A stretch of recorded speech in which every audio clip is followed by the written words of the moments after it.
नमस्कार, आपका नए और प्रेस वीडियो में हार्दिक स्वागत है। इस वक्त की पेंशन में बढ़ोतरी को लेकर बड़ी खबर। जी हां, सुप्रीम कोर्ट के फैसले से पेंशन में 300% से अधिक की बढ़ोतरी।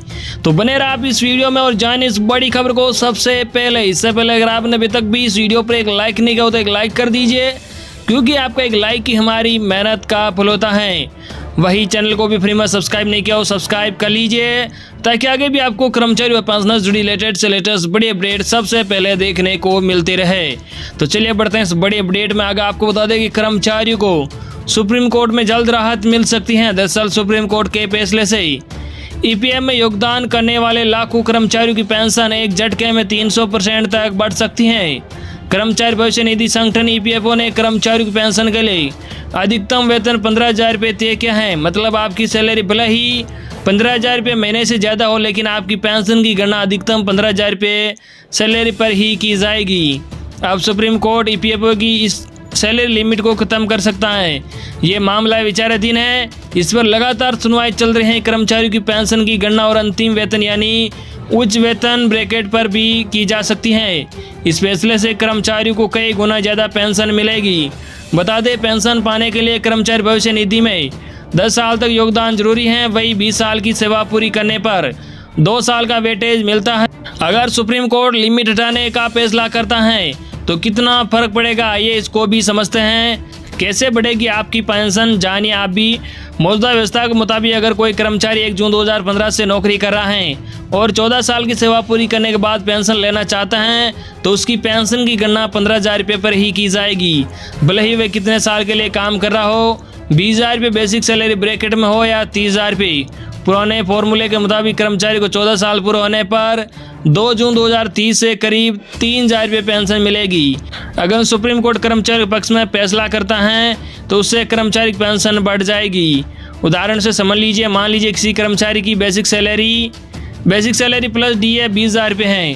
पेंशन के फॉर्मूले से गणना करने पर उसकी पेंशन 4,000 रुपये हो जाएगी। इसी तरह वेतन जितना अधिक होगा उसे उतना ही अधिक पेंशन का लाभ मिलेगा।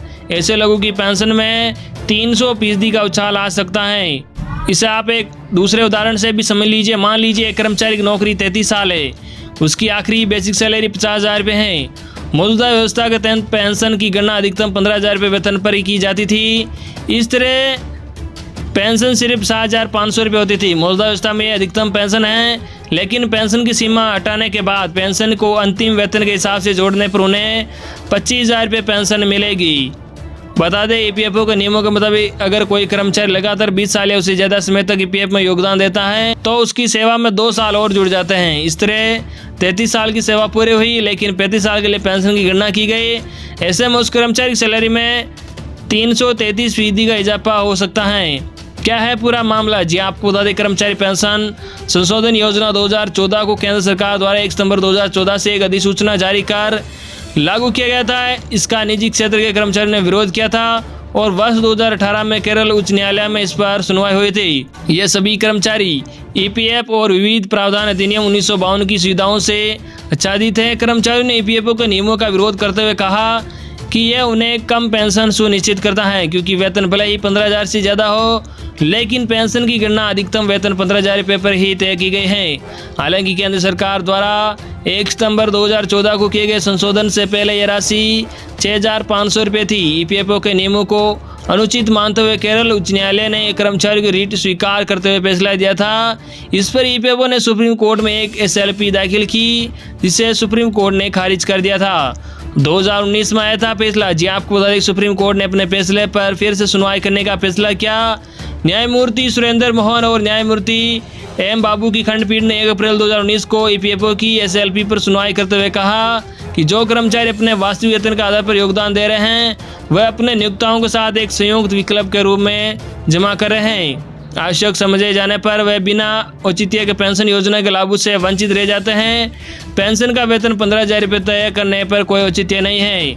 ताज़ा मामले में पीठ ने कहा कि 15,000 मासिक यानी 500 रुपये प्रतिदिन यह सर्वविवादित है कि दैनिक वेतन भोगी व्यक्ति को भी इससे अधिक वेतन मिलता है।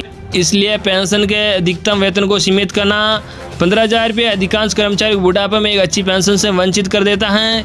जहां तक पेंशन निधि पर प्रभाव का संबंध है, समय समय पर अनुदान की दरों में वृद्धि करके निधि की व्यवस्था की जानी चाहिए। अभी भी लंबित है मामला। जी आपको बता दें कि जनवरी 2021 में सुप्रीम कोर्ट ने 2019 के अपने फैसले पर पुनर्विचार किया और मामले की सुनवाई करने का फैसला किया। इस मामले पर 17 अगस्त से लगातार सुनवाई हो रही है। दरअसल श्रम मंत्रालय और ईपीएफओ की ओर से केरल हाईकोर्ट के आदेश के खिलाफ एक याचिका भी दायर की गई थी।